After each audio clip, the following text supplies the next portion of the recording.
A review is launched into how Jon Venables was supervised after his release from jail for murder.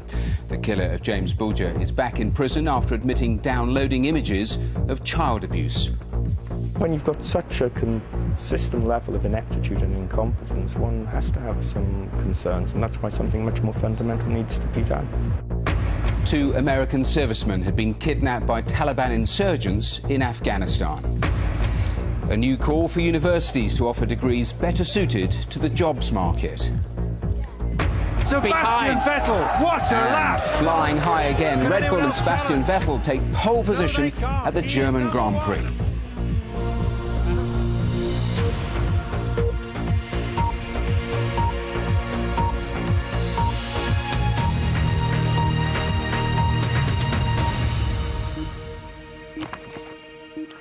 Good afternoon. The Ministry of Justice is reviewing the way Jon Venables was supervised after his release from prison for the murder of James Bulger.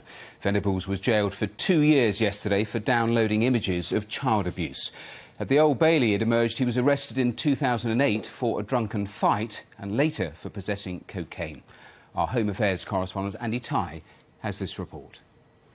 Jon Venables will spend at least 2 years in jail after admitting downloading and distributing indecent images of children. But questions are being asked about why he wasn't recalled to prison sooner after being arrested for a drunken brawl and possessing cocaine. The Ministry of Justice has ordered a review of how Venables was supervised, led by Sir David Omand, who was once director of the British intelligence agency GCHQ.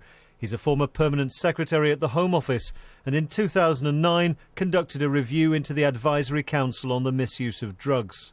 The solicitor for James Bulger's father says some very senior people made serious mistakes that now need to be examined.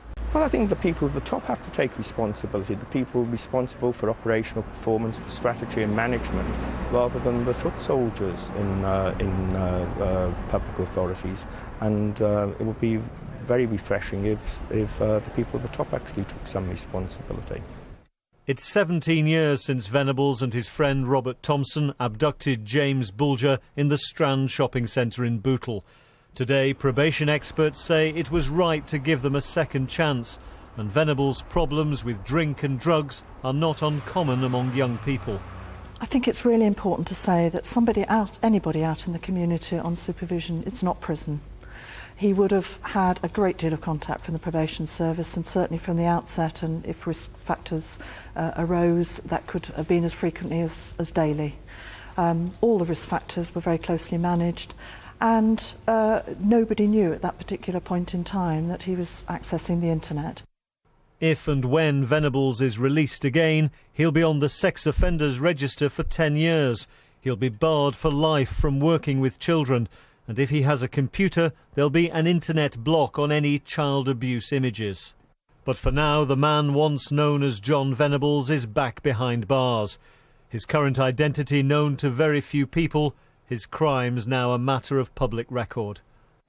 Well, Andy is with me now, and Andy, in the last 24 hours we've learned a lot about the way Venables had been living, and those will form the key planks of this review, won't it? Yes, absolutely. Of course, we know he was living in Cheshire. He has seemed to be doing pretty well until a couple of years ago. He was holding down a job, he had his own flat, but of course the review is going to want to know why, when he got into trouble with the police, didn't that land him back in custody?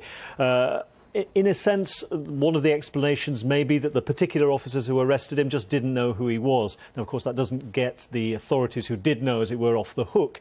But officials tell me that, for example, in relation to the violence incident, well, he was placed on a curfew. In relation to the drugs, he was then forced to undergo random drugs tests, which he consistently produced negative results at. So they did do something. Whether or not it was enough is for Sir David Omand to decide. And as for the whole issue of what might happen to him when he is ultimately released, if he is released, would he get a new identity? Again, I'm told that that is considered to be a question way off down the line, far from inevitable that he would get a fresh identity, and anyway up to the police to decide whether he does face such threats as to necessitate that. OK.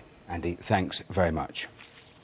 Now, 2 American servicemen have been kidnapped by Taliban insurgents in Afghanistan. They went missing after a gun battle early this morning. The incident happened in the east of the country in Logar province. Let's talk now to our correspondent in Kabul, David Loyne. And David, what else do you know? Well, this is one of those stories which could come from the pages of a thriller or a feature film, but it's playing out tonight for real here in Cardiff.